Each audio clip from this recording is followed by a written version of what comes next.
In this video, I'm going to show you the universal remote codes for Hisense TVs and how to program your remote. Without further ado, let's get started. Common universal remote codes for Hisense TV. Here are some frequently used codes depending on your remote brand.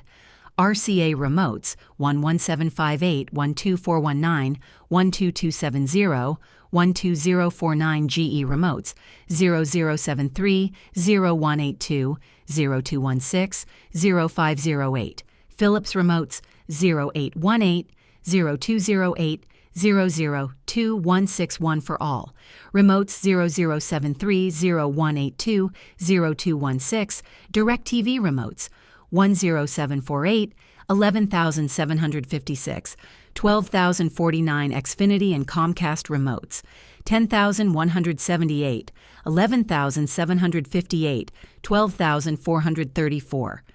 How to program a universal remote to a Hisense TV. Turn on your Hisense TV. Press and hold the Setup button on your universal remote until the LED light turns on. Enter the correct code from the list above using the number keys. Release the Setup button and test the remote by pressing the power or volume buttons. If the TV responds, the setup is complete. If not, try another code. If none of the codes work, use the auto search method by pressing and holding the power button while pointing at the TV until it turns off. If this video helped you, please like and subscribe to the channel.